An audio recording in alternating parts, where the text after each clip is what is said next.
Good morning, ladies and gentlemen.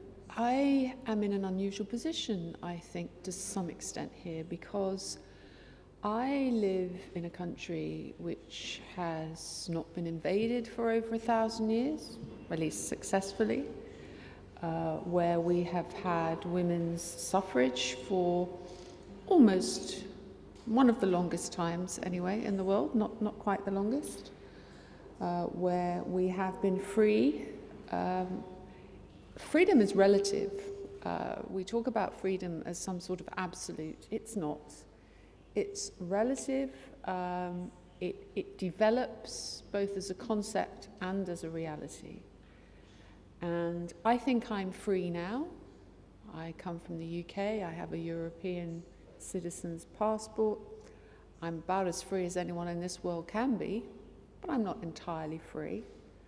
I'm not entirely free of my history, my family ties, my cultural mores. These all are things which affect, in some senses, restrict me, in other senses, liberate me. We all live in slightly different circumstances.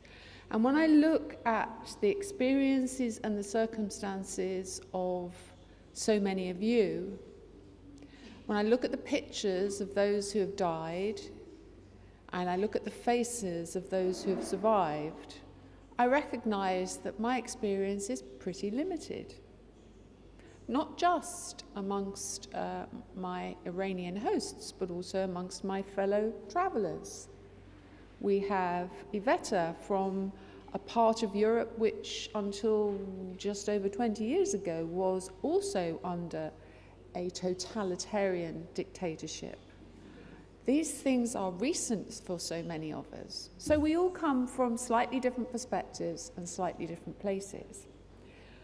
But my perspective, the reason I make that point is just so you know how complacent I am as a Brit about my freedom, because I take it for granted, absolutely.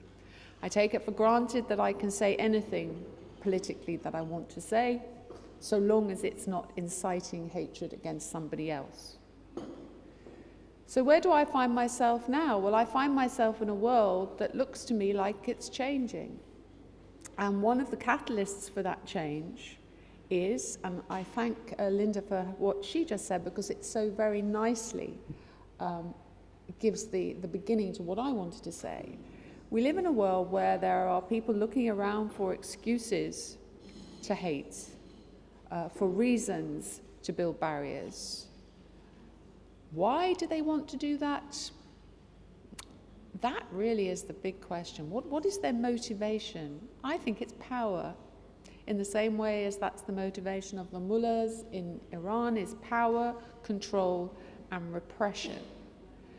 And I look around and I see that one of the reasons why people are becoming, in the developed world, easier to manipulate is because we've managed to create a hatred of Islam.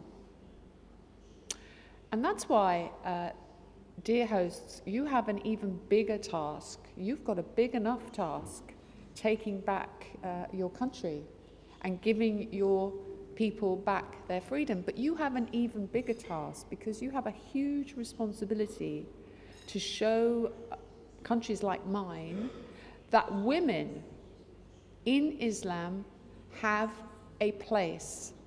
They have a place at the top, at the leadership, at the cutting edge. They don't have a place in subservience to men.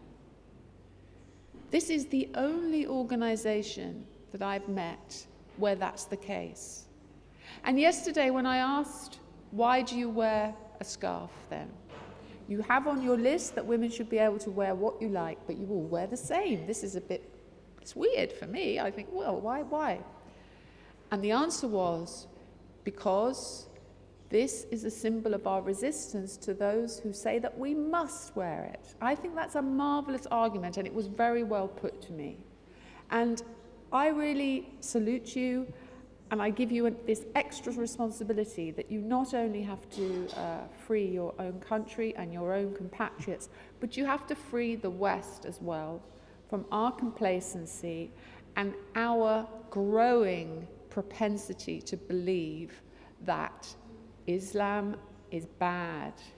It gives us something to hate. We've seen it in Europe over the last centuries. We do not need something to hate. We need something to love. And you could be that something. So I would hope, and I'm not proud of the way my country has treated your organisation, but I would hope to be able to leave here today, to work with others that I've met, to try and make sure that we send that message very clearly, and that you ladies have a huge responsibility, but I and many others are going to be here to support you in it. So I can't remember what the chant was, but go for it in English.